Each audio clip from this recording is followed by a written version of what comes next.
আমি জানি না কেন, বাট সিলেক্টর আমাকে কোনো কিছু নোটিশ ছাড়াই শামীমকে বাদ দিয়ে দিয়েছে টিম থেকে। আমাকে টোটালি বলা হয়েছে সিলেক্টর প্যানেল থেকে এবং বোর্ড থেকে যে আমাকে যে টিমটা দেওয়া হবে আমাকে সেই টিমটা নিয়ে কাজ করতে হবে। যদি ওয়ার্ল্ড কাপেও সেম জিনিস ঘটে, আমাকে যে টিমটা দেওয়া হবে আমি সেই টিমটা নিয়ে চেষ্টা করবো 11 খেলার। দেখেন, থাকলে অবশ্যই ভালো হতো। It's not my call, totally selector call. আমি জানি না কেন, বাট সিলেক্টর আমাকে কোনো কিছু নোটিশ ছাড়াই শামীমকে বাদ দিয়ে দিয়েছে টিম থেকে without any notice. I think আমি এতদিন জানতাম যে একটা টিম যখন মানুষ হ্যান্ডেল করে অ্যাটলিস্ট ক্যাপ্টেন জানে যে কোন প্লেয়ারটা ইন হবে, কোন প্লেয়ারটা আউট হবে।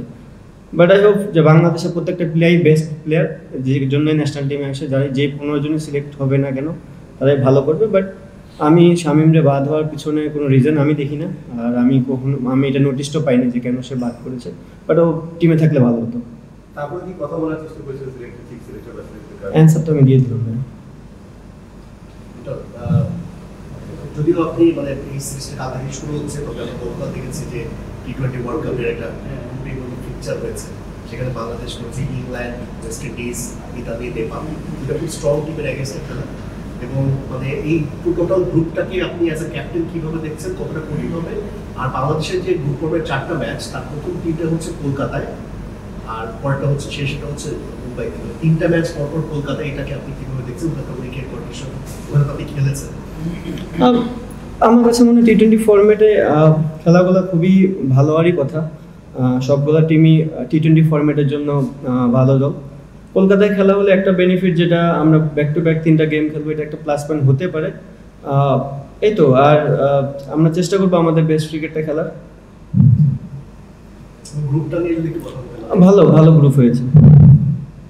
ভাই ক্যাপ্টেন, আমাদের মিডল অর্ডারটা আমরা যদি দেখি যে অনেক বেশি অনসাইড ডমিনেন্ট ব্যাটিং এর ক্ষেত্রে, তাবিদ হৃদয়, জাকের, সোহান কিংবা অঙ্কনের কথাও যদি বলি, এবং সবাই ডান হাতে। আপনার কাছে কি মনে হয় যে এই তার একরকম প্ল্যান করা অপোনেন্টের জন্য ইজি হয় কিনা, যেহেতু সবাই একটু অনসাইড ডমিনেন্ট, আপনার পরে যারাই খেলেন সবাই একটু অনসাইড ডমিনেন্ট? Good point. আমার মনে হয় এটা আমাদের ভাবা উচিত। আপনার মাথায় যে বুদ্ধিটা এসেছে সেই বুদ্ধিটা যদি আমাদের উপর থেকে আসতো মনে হয় খুব ভালো হতো, বিকজ ইন্টারন্যাশনাল ক্রিকেটে আপনাকে রাইট হ্যান্ড লেফট হ্যান্ড করতেই হবে। দেখা যাক এখন যে প্লেয়ারগুলো আমাদের টিমে আছেন এখানে, তারাই এই মুহূর্তে বেস্ট, এবং আমি বিলিভ করি যে কেউ বাংলাদেশ টিমে আসবে তারা বেস্ট হয়ে দেখেই এখানে আসছে, তারা ডেলিভার করার চেষ্টা করবে। ক্যাপ্টেন, আপনি বলছিলেন যে শামীমের মানে বাদ পড়াটা আপনি অবগত নন, আপনি কি মনে করেন যে সিলেকশন প্যানেলের সাথে আপনার একটু কমিউনিকেশন গ্যাপ রয়েছে, বা অধিনায়ক হিসেবে আপনি আরেকটু জানার অধিকার থাকে যে কে বাদ যাবে, কে কোর টিমে থাকবে? আর আচ্ছা, আমাকে টোটালি বলা হয়েছে সিলেক্টর প্যানেল থেকে এবং বোর্ড থেকে যে আমাকে যে টিমটা দেওয়া হবে আমাকে সেই টিমটা নিয়ে কাজ করতে হবে। সো আমার কোনো সে থাকবে না যে আমি কোন প্লেয়ারটাকে চাই, কোন প্লেয়ারটাকে না চাই। তো এতদিন জানতাম যে যখন ক্যাপ্টেন হয় মানুষ, তার একটা টিম গোছানোর একটা প্ল্যানিং থাকে। বাট রিসেন্ট কয়েকদিন আগে জানতে বললাম যে টিমটা আমাকে দেওয়া হবে, আমার কাজ হচ্ছে সেই টিমটাকে নিয়ে বেটার কিছু দেবো মাঠে। ক্যাপ্টেন হিসেবে কতটুকু টাফ এরকম সিচুয়েশন? আমি অ্যান্সার দিয়ে দিয়েছি। আর সেকেন্ড প্রশ্ন হচ্ছে, আপনারা কি এই সিরিজে খুব বেশি সফল করবেন নাকি জাস্ট নিজেদের সেরা 11টা খেলানোর চেষ্টা করবেন? 15 জনের ভিতরে যেটা বেস্ট 11 সেটাই খেলানোর চেষ্টা করবো। ক্যাপ্টেন, মানে সরি টু সে, এটাকে আমরা একটু এই প্রসঙ্গে কথা বলতে হচ্ছে যে অ্যাজ এ ক্যাপ্টেন এটা মানে একটু বিব্রতকর কিনা, যে অবশ্যই টিমের কোচের সাথে ক্যাপ্টেনের সাথে ডিসকাস করে একটা টিম নির্ধারণ করা হয়, সামনে ওয়ার্ল্ড কাপও আছে।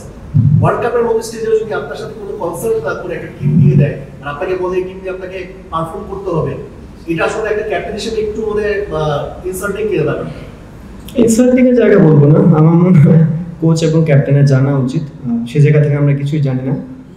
যদি ওয়ার্ল্ড কাপেও সেম জিনিস ঘটে, আমাকে যে টিমটা দেওয়া হবে আমি সেই টিমটা নিয়ে চেষ্টা করবো 11 খেলার।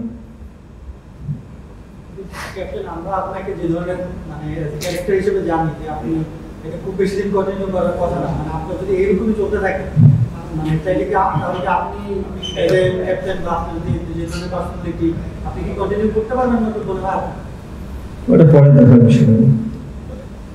ক্যাপ্টেন, সরি যে এই প্রসঙ্গে ব্যাপার করতেছি, কারণ এটা আসলে খুব রেয়ার এবং আমরা এটা অ্যাপ্রিসিয়েট করার মতো যে আপনি একটা স্টেটমেন্ট দিয়েছেন।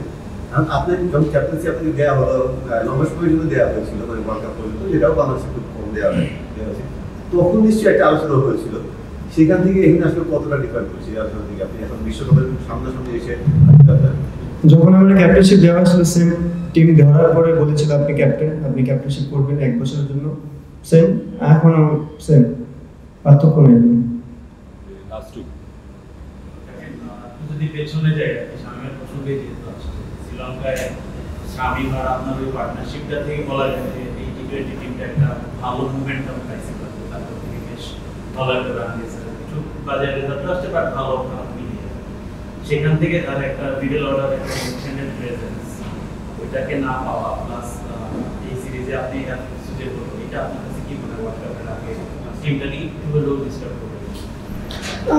টিমে ডিস্টার্ব করবে না, বাট এটা হতাশাজনক। আপনি প্রত্যেকটা প্লেয়ারের কাছে প্রতি সিরিজে পারফরমেন্স আশা করতে পারবেন না। আমরা চেষ্টা করেছি এতদিন ধরে টিমটাকে গোছানোর জন্য, ওয়াই নট। শামীম কিন্তু একটা সময় ছিল যে 2-3টা সিরিজে খুব ভালো এক্সট্রাঅর্ডিনারি ক্রিকেট খেলেছে, যেটা আমাদের দরকার ছিল। সেখান থেকে যদি শামীম বাদ পড়ে, এটা শামীমের জন্য হতাশাজনক। অ্যাজ এ ক্যাপ্টেন আমি সরি ছাড়া কিছুই বলতে পারবো না তাকে, কারণ আমি এক্সপেক্ট করি না কখনোই আমাকে 15টা প্লেয়ারই প্রতিদিন পারফর্ম করে দিবে। তাকে 2-3টা সিরিজ যখন পারফর্ম করবে না, তাকে আমার ব্যাক দেওয়াটা উচিত। আমি রিয়েলি সরি যে আমি তাকে ব্যাক দিতে পারি। যখন দায়িত্ব নিয়েছিলেন তখন কি এরকম বলা হয়েছিল কিনা যে আপনি ক্যাপ্টেন হিসেবে পূর্ণাঙ্গ স্বাধীনতাটা পাবেন? যদি বলা হয়ে থাকে তখন একটা বোর্ড ছিল, এখন আরেকটা বোর্ড হয়েছে, এই বোর্ডের চেঞ্জকে একটা কারণ হিসেবে আপনি দেখেন? না, এরকম কোনো কিছু নেই। লাস্ট একটা কিছু একটু ট্র্যাকে ফিরি, ম্যাচে ফিরি আর ইমপ্যাক্ট থ্যাংক ইউ ভাই। প্রেস কনফারেন্স আসলে তুমি পিচ দেখেছেন, পিচটা কেমন দেখলেন? সবশেষ এই ধরনের পিচে তো আসলে খারাপ ক্রিকেট খেলেনি, বাট 3টা ম্যাচে হেরেছেন। আর এখন তো একটু শীত, গতকাল সন্ধ্যার পর টিম প্র্যাকটিস করেছে, যে আপনি ছিলেন না, ডিউটা কতটুকু সাফার করতে পারে, টসটা কতটুকু ইম্পর্টেন্ট, পিচটা কেমন দেখলেন? তো এই যতটুকু দেখেছি এখনকার ওয়েদার দেখে মনে হচ্ছে একটু হট ওয়েদার। যদি এই হটে খেলা হতো তাহলে একরকম হতো। এখন জানি না ডিউ কতখানি পড়বে। যদি ডিউ হয় তাহলে অবশ্যই ব্যাটসম্যানরা বেনিফিটেড হবে। দিকে আসলে সুখস্মৃতি নেই, তারপর খারাপ ক্রিকেট খেলছে বলবো না, কারণ গত 4-5 মাসেই আপনার নেতৃত্বে এই টি-20 দলটা দুর্দান্ত ছুটছে, দুর্দান্ত খেলছে দেশে বিদেশে। এই সিরিজ থেকে আসলে আপনার প্রাপ্তিটা কি হতে পারে? মানে সিরিজ জয় তো থাকবে এক পাশে, মানে আলটিমেটলি আপনি কি পেতে চান? সবশেষ সিরিজে বলেছেন যে আপনি প্লেয়াররা যেন টাফ সিচুয়েশনে পড়ে যেন কঠিন ম্যাচগুলোতে বা বড় ইভেন্টের জন্য সেটা থেকে আসলে নার্ভাস কম হয়, এখানে আসলে আপনি কি আপনার প্রাপ্তি হতে পারে? সেম আগের মতনই। আমি এখানেও চাই যে আমরা প্লেয়াররা টাফ সিচুয়েশনে পড়বো, বাট টাফ সিচুয়েশনে পড়ার পর যে জিনিসটা হয়েছে লাস্ট সিরিজে আমরা জিততে পারিনি, বাট এবার চেষ্টা করবো যেন ওখান থেকে টাফ থেকে বের হয়ে যেন ম্যাচগুলো উইন করতে পারি। আয়ারল্যান্ডের সঙ্গে লাস্ট যে টি-20 হয়েছিল এটাতে কিন্তু হেরেছিলেন আপনারা। সব মিলিয়ে আয়ারল্যান্ডের সঙ্গে 8টা ম্যাচের মধ্যে আয়ারল্যান্ড 2 ম্যাচ জিতেছে। তো এই সিরিজে হচ্ছে কি আয়ারল্যান্ডকে আপনার টেস্টটা একদমই ব্যানিশ করে দিয়েছেন। এখানে কি মনে হয় যে আয়ারল্যান্ডের সঙ্গে ওরকম ডমিনেন্ট পারফরম্যান্স করা সম্ভব হবে না? অবশ্যই সম্ভব। আমাদের যে টিম আছে, আমাদের যে ক্যাপাবিলিটি আছে, আমরা যদি আমাদের দিনে 100% ক্রিকেট খেলতে পারি অবশ্যই ডমিনেটিং জয় পাওয়া সম্ভব। But at the same time আপনাকে ক্রিকেটে প্রত্যেকটা টিমকে রেসপেক্ট করতে হবে।